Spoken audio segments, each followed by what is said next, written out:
Next है sapinda relationship in Hindu law.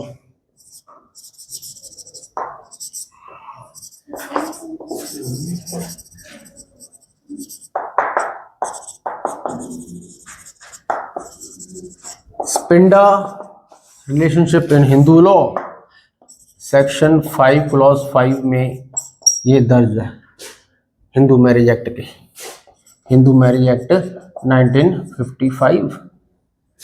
Hindu marriage act 1955 के section 5 में बेसिकली कंडीशंस दी गई हैं फॉर वैलिड हिंदू मैरिज।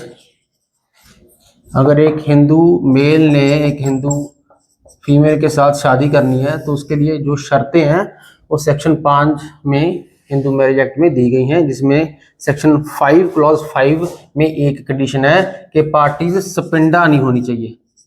सपिंडा अगर हैं और उन्होंने शादी कर ली तो वो वॉइड है, वो क्या है, जीरो है कानून की नज़रों में। कोर्ट उसको शादी मानती ही नहीं है। ये नज़दीकी रिलेशंस होते हैं, ब्लड रिलेशंस होते हैं। स्पिंडा क्या होता है, एक बॉडी से निकली हुई बॉडीज, एक बॉडी से आगे निकली हुई बॉडीज। आपके परदादे का खून आपके दादे में है, आपके दादे का खून आपके बाप में है, आपके बाप का खून आपके अंदर है, सेम डीएनए सेम ब्लड। और कुछ पीढ़ियों तक सेम ब्लड में शादी नहीं होगी, क्योंकि सेम ब्लड वाली फीमेल्स आपकी बहनें हैं, आपकी कजन्स हैं, सेम ब्लड है। तो हिंदुओं में खासकर, दूसरे रिलीजन्स में अगर अलाउड है तो मैं कुछ कह नहीं सकता, लेकिन हिंदुओं में ये अलाउड नहीं है कि कुछ डिग्री तक आप सेम ब्लड में शादी करोगे तो वो वॉइड है, वो कोर्ट उसको वॉइड मानेगी। जैसे आप हो, you are P, then your father, then your father's father's, first degree second degree और थर्ड डिग्री हो गया। तो इन यहाँ जो भी फीमेल्स हैं वो आपकी बहनें ही हैं, कुछ डिग्री तक, थर्ड डिग्री तक आप शादी।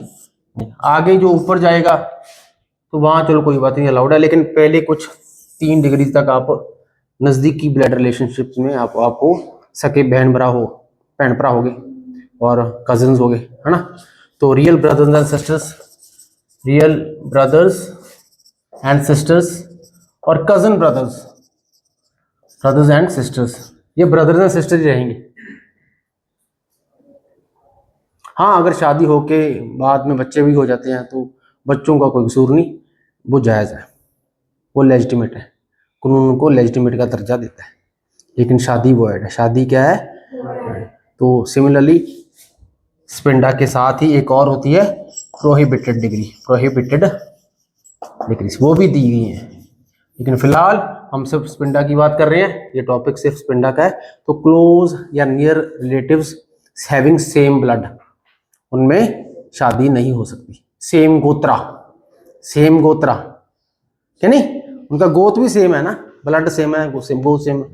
तो 3 पीढ़ियों तक अगर फीमेल्स हैं, आप मेल हो तो शादी नहीं होगी, ठीक है, it's void, it's known as sapinda relationship. इसमें एक मिनट, जस्ट एक केस लिख लो, शकुंतला देवी वर्सेस अमरनाथ, 1979 का केस है। शकुंतला देवी वर्सेस अमरनाथ का केस है। इसमें स्पिंडा मैरिज थी, स्पिंडा मैरिज थी,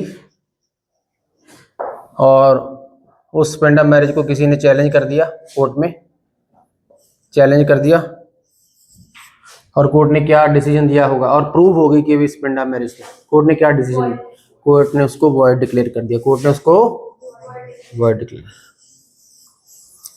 लेकिन आपको ये बात का पता होना चाहिए कि हिंदू मैरिज एक्ट जो है वो कस्टम को वैलिड कहता है, कस्टम को वैलिड कहता है, हाँ, रीति रिवाजों को प्राथमिकता देता है।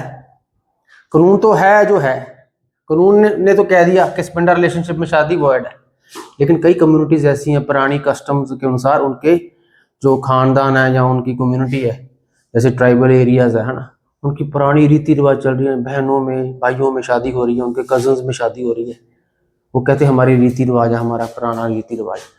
तो कोर्ट पहले कहेगी प्रूव करो कि आपका कस्टम है ये। कस्टम प्रूव करने के लिए क्या जरूरत है, वो पता नहीं एंशियंट टाइम से वो कस्टम चलती आनी चाहिए, बीच में गैप नहीं होना चाहिए, बीच में रुकी नहीं होनी चाहिए। एक बार भी रुक गई खत्म होगी तो कस्टम नहीं मानी जाएगी। लगातारता होनी चाहिए, कॉन्टिन्यूटी होनी चाहिए, और एंशियंट टाइम से वो चलती है, उसका कोई कस्टम के स्टार्ट होने का डेट नहीं होना चाहिए।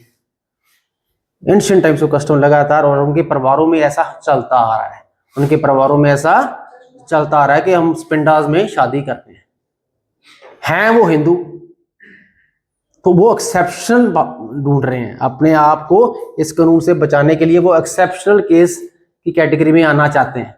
तो उनके ऊपर बर्डन ऑफ प्रूफ है कि प्रूफ करें कि आपकी ये जो कस्टम है बाकी कस्टम है, और आपके परिवारों में, पिछले परिवारों में ये लगातार चलती आ रही है। फिर हम मानेंगे, फिर कोर्ट भी मान लेगी, फिर उनकी स्पेंडा मैरिज को वैलिड डिक्लेयर किया जाएगा, फिर वो वॉइड नहीं होगी।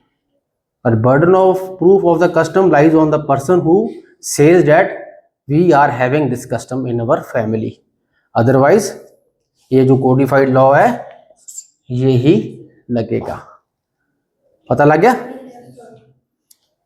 नेक्स्ट